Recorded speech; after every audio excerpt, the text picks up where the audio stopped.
Good morning everyone. आज आपण command line argument काय आहे ते बघू. माझं नाव यश काकडे आहे.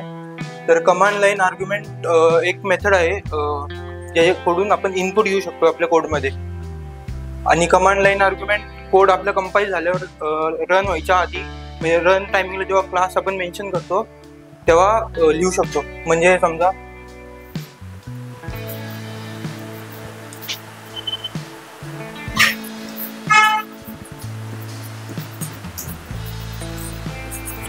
हे जावा क्लास या टायमिंगला आपण कोड रन करतो. तर कमांड लाईन आर्ग्युमेंट इथं आपण पॅरामीटर्स लिहू शकतो. कमांड लाईन आर्ग्युमेंटचे काही इंटिजर असेल म्हणजे एन ची व्हॅल्यू किंवा स्ट्रिंगची व्हॅल्यू, फ्लोटची व्हॅल्यू काही लिहू शकतो.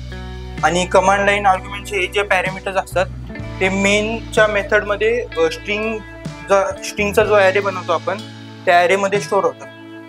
तर मेनच्या मेथडमध्ये, आणि जर त्या मेथडमधनं आपल्याला ते ॲक्सेस करून कोडमध्ये वापरायचे असेल तर म्हणजे प्रत्येक हे जे डेटा टाईपचे वेगवेगळे क्लासेस असतात. जसं इंटचा इंटिजर क्लास असतो,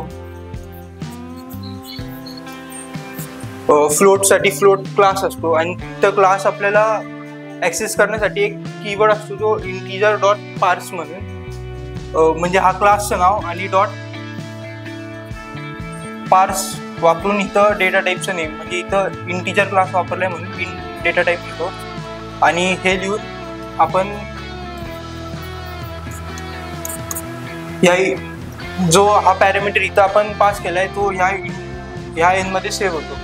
आणि मग हा इंट आपण आपल्या कोडमध्ये ज्यासाठी वापरू शकतो. आणि ते इंटिजर पास करायची गरज काय? कारण जो आपण नंबर हा असतो तो स्ट्रिंगच्या ॲरेमध्ये सेव्ह असतो. त्या स्ट्रिंगमधनं इंटिजरमध्ये कन्वर्ट करण्यासाठी तो कीवर्ड वापरतो पास. कमांड लाईनला जे काही पॅरामीटर आपण पास करतो ते कोणत्या टाईपचे असतात? स्ट्रिंग टाईपचे असतात. स्ट्रिंग टाईप का? कारण मेनमध्ये आपण जो ॲरे बनवतो तो स्ट्रिंगचा असतो. जर मला डबल व्हॅल्यू घ्यायची असेल तर डबल व्हॅल्यू घ्यायची असेल तर मग इथं हा जो क्लास नेम आहे त्याचा डबल क्लास नेम लिहायचा आणि पार्स लावून इथं डबल डेटा टाईप लिहून आपण करू शकतो. कोणाला काही डाऊट?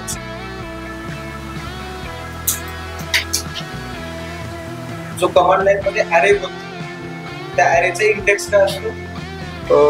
बेस इंडेक्स हा 0 असतो. म्हणजे जो पहिला आपण लिहितो तो 0 असतो जावामध्ये, आणि इथनं 0 पासून चालू होतो. आपण सी मध्ये बघितलेला क्लास नेम 0 इंडेक्स असतो, पण जावामध्ये जो आपण पॅरामीटर देतो तो 0 इंडेक्स असतो. सी मध्ये क्लास नेम असतं का? हो असतो. क्लास नेम 0 इंडेक्स नाही, क्लास नेम नाही. सी मध्ये नाही, सी मध्ये आपलं कोड म्हणजे ज्या नावाने सेव्ह होतो डॉट. मस्त.